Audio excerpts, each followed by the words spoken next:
Hello प्यारे दर्शकों, आज की कहानी में हम अयोध्या के राज्यभार की कथा जानेंगे। जब भरत अपने ननिहाल में थे तो उन्हें राजा दशरथ के निधन और राम के वनवास की खबर मिली। यह सुनते ही भरत का हृदय टूट गया। वह तुरंत अयोध्या लौटे। अयोध्या पहुंचकर उन्होंने पूरे नगर को शोक में डुबा पाया। महल में प्रवेश करते ही उन्होंने अपनी माँ केकई से पूछा, माँ, ये सब क्या हुआ? पिताजी कहाँ हैं और राम भैया कहाँ हैं? केकई ने गर्व से कहा, पुत्र, मैंने तुम्हारे लिए राजा दशरथ से 2 वरदान मांगे। पहला तुम्हारा राज तिलक और दूसरा राम का वनवास। अब तुम अयोध्या के राजा बनोगे। केकई की यह बात सुनकर भरत का चेहरा क्रोध और दुख से भर गया।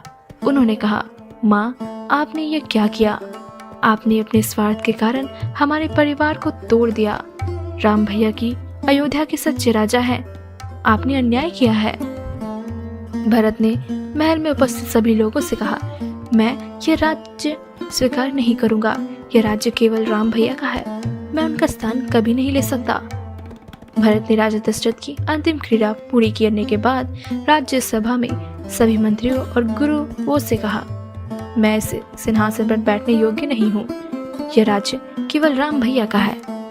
गुरु वशिष्ठ ने भरत को समझाया, पुत्र, इस समय अयोध्या को एक राजा की आवश्यकता है।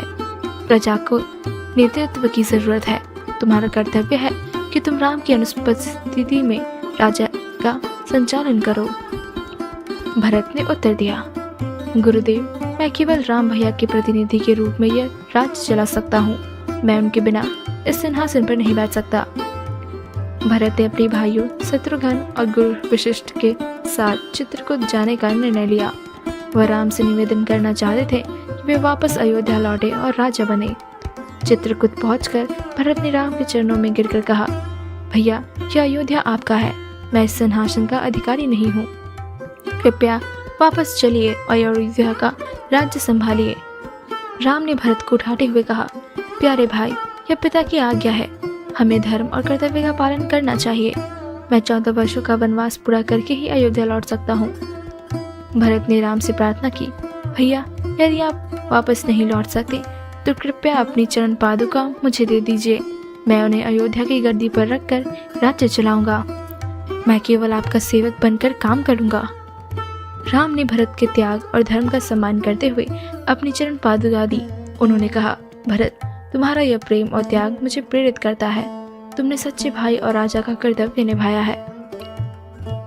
भरत राम की चरण पादुका लेकर अयोध्या लौटे, लेकिन उन्होंने महल में प्रवेश नहीं किया। उन्होंने नंदीग्राम में एक कुटिया बनाई और वहां तपस्वी का जीवन जिया। भरत ने कहा, यह राज्य राम भैया का है। मैं केवल उनके प्रतिनिधि के रूप में काम करूंगा। जब तक राम भैया वापस नहीं लौटेंगे, मैं इस राज्य को केवल उनकी चरण पादुका के आदेश पर चलाऊंगा। भरत के त्याग और धर्म पालन ने अयोध्या की प्रजा का हृदय जीत लिया। उन्होंने कहा, भरत ने यह साबित कर दिया कि सच्चा राजा वही होता है जो त्याग और कर्तव्य को सबसे ऊपर रखे। राम के प्रति उनका प्रेम और समर्पण हमें प्रेरणा देता है। अयोध्या के राज्यभार की यह कथा त्याग, धर्म और कर्तव्य का अद्भुत उदाहरण है। भरत ने यह दिखाया कि सच्चा राजा वह होता है जो अपने स्वार्थ से ऊपर उठकर प्रजा और परिवार के प्रति अपने कर्तव्य को निभाए। राम का त्याग, लक्ष्मण की सेवा और भरत का समर्पण इस कथा को और भी प्रेरणादायक बनाते हैं। आज के लिए बस इतना ही। मिलते हैं अगली वीडियो में। जय श्री राम।